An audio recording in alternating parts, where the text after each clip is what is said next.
كل القلوب عندنا. Descent to Doha, the capital of Qatar. ついにここまで来た。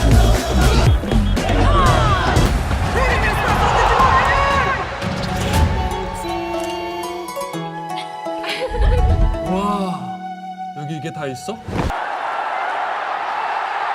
たすごい怪物すごい怪物よしまさに守護神よし日本敗れました2015年のアジアカップ日本ベスト8敗退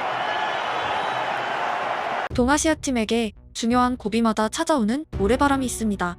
특히 한국과 일본의 경우 양 팀의 대결이 성사되면 언제나 서로에게 가장 강력한 동기가 부여됐지만 실제로는 아시안컵에서 양 팀을 울고 웃게 한 팀들은 주로 중동 국가들이었습니다. 한국은 아시안컵 역사상 동아시아 팀에게 단 1패만을 거두었고 동남아시아 팀에겐 무패를 달리고 있습니다. 64년간 우승을 거두지 못한 기나긴 세월에서 한국을 탈락시킨 대회는 대부분 중동팀에 의해서였습니다. 반대로 일본은 4회의 우승을 거뒀던 대회에서 중동팀들을 격파하며 강한 모습을 보였고 탈락한 대회는 역시 대부분 중동팀의 일격을 당했습니다. 아시안컵 한일전은 박지성과 손흥민이 함께한 대회 이후 오래도록 성사되지 않고 있고 이전에도 자주 성립된 매치는 아니었습니다. 더욱 과거에도 양팀은 월드컵 예선과 달리 아시안컵에선 맞대결이 흔치 않았고 서로가 중동팀과 싸우기에 더욱 바빴습니다. 이번 대회에서 양팀은 16강 혹은 결승에서 만날 수 있고 이변이 없다면 서로가 중동팀들을 격파한 제1의 숙제를 해결해야만 성립됩니다. 한국은 이란과 사우디를 상대로 아시아에서 유일에 가깝게 역대 전적에서 압도하지 못하고 있고 양팀은 오래도록 중동의 맹주 다리를 다투고 있습니다. 특히 이란은 아시안컵 사상 한국을 가장 많이 이긴 숙적입니다. 그리고 일본은 지난 월드컵 예선에서 사우디에 밀려 2위를 기록했습니다. 디펜딩 챔피언 카타르는 5일 머니와 함께 화려하게 무대에 등장했고 중동 3강 체제를 이뤄냈습니다. 그리고 그들의 바로 아래로 평가받는 이라크와 한국의 평가전이 어제 열렸습니다. 이라크전은 한국팀이 중동을 격파할 해답과 동시에 고전했던 경기들의 전형을 모두 담고 있는 이유가 무엇일까요? 휘슬이 울리고 가장 특징적인 클린스만호의 포메이션은 2명의 미드필더가 공미 위치로 향한 것입니다. 올 시즌 초공격적인 경기를 운영했던 토트넘과 전반전 한국팀의 포메이션은 거의 똑같았지만 하나의 차이가 있다면 호스텍 감독은 시즌 중 단 한 번도 2명의 공미를 운영하지 않았습니다. 더블 볼란치를 통해 허리에 중점을 둔 토트넘보다 오히려 한국팀은 더욱 공격적인 라인으로 파이널 서드를 공략하겠다는 목표가 분명했습니다. 아시아팀을 상대로 압도할 것이라는 클린스만호의 자신감이 스며있는 포메이션이자 한 명의 볼란치와 수비진에겐 엄청난 중압감이 부여되는 출발이었습니다. 이라크는 아시아의 약팀이 아니기 때문입니다. 아시아팀을 상대로 14경기 연속 무패를 달리던 이라크는 아시안컵에서 우승했던 시대 이후 가장 좋은 흐름에 있었고 한국을 상대로도 포백 라인을 고수하며 공격적인 운영을 했습니다. 즉, 토트넘 경기를 시청하시는 분들에게 익숙한 토트넘의 창과 파이브백 약팀들의 방패 대결이 아니라 창과 삼지창의 대결이란 이색적인 전반전이었습니다. 여기서 경기 중 가장 아쉬운 포인트가 발견되었습니다. 한국의 숏패스가 잔디에 깔리는 것이 아니라 통통거리며 탱탱볼처럼 흘러가는 것이 휘슬과 함께 발견되었습니다. 프로 무대에서 볼 수 없는 잔디였습니다. 빌드업 과정에서 500개가 넘는 숏패스를 뿌려댔던 한국팀 입장에선 최악의 잔디입니다. 협회도 나름의 사정은 있었겠지만 대회를 앞둔 마지막 평가전의 장소 섭외가 왜 대학교 운동장이었는지 아쉬운 대목이었습니다. 개최국 카타르와 인근국 UAE에는 생각보다 훌륭한 경기장이 많이 있습니다.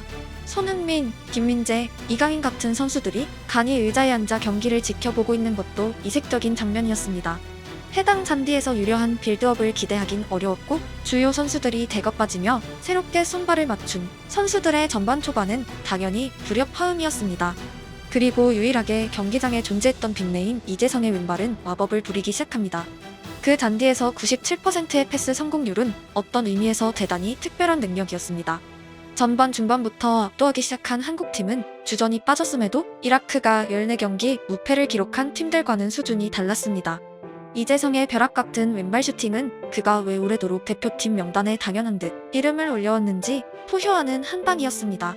동시대의 손흥민 리그에선 권창훈에 밀려 이재성은 한국의 에이스로 불린 기억이 없습니다. 권창훈이 유럽에서 두 자릿수 득점을 올렸던 무렵에도 이재성은 득점력이 빛나던 선수는 아니었습니다.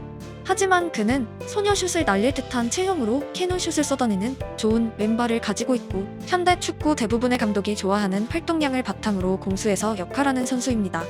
흔히 많이 뛰는 선수는 투박하다는 이미지가 있지만 그가 온더볼에서 공을 뺏기는 경우는 낮고 준수한 공격력까지 갖추고 있습니다.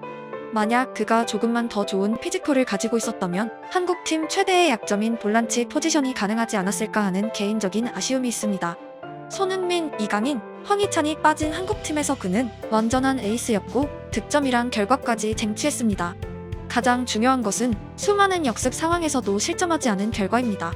1대0으로 앞선 상태에서 후반을 맞이하는 것은 지난 영상에 소개한 대로 중동팀을 상대로 최우선 과제입니다.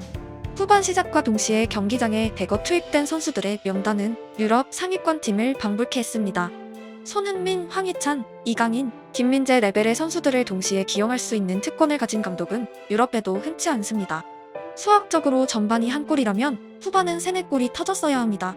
선수들의 통산 득점 숫자를 대입하면 더욱 많은 점수차가 나도 이상하지 않았습니다. 실제로 이라크는 여전히 포백을 고수했고 공격적인 경기를 운영했지만 경기력 차이가 워낙 크게 발생하여 부득이하게 모든 선수들이 내려앉는 수비 축구가 펼쳐졌습니다. 라인을 올리라던 상대 감독의 메아리와 달리 이라크는 중원 싸움이 전혀 되지 않았습니다.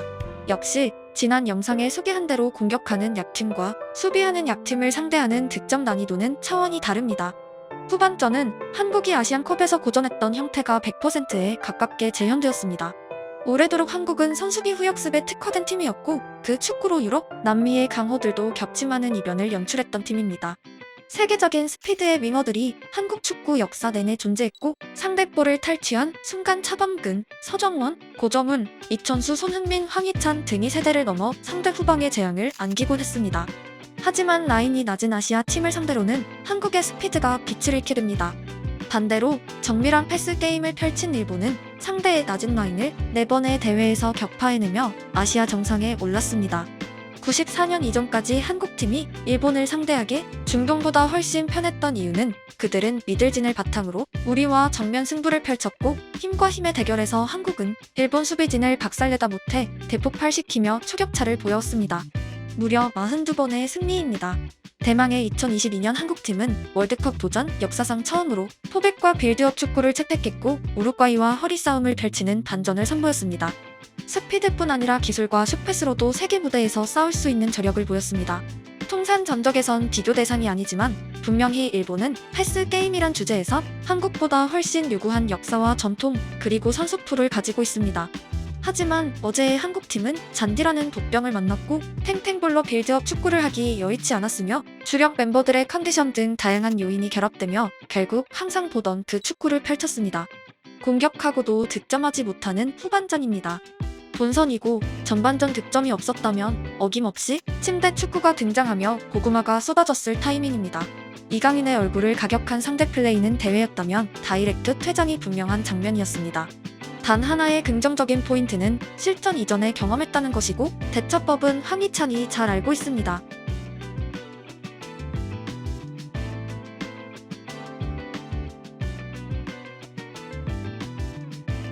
만약 본선에서 이강인과 상대 선수 한 명이 동시에 퇴장당하더라도 무조건 한국팀의 손해입니다.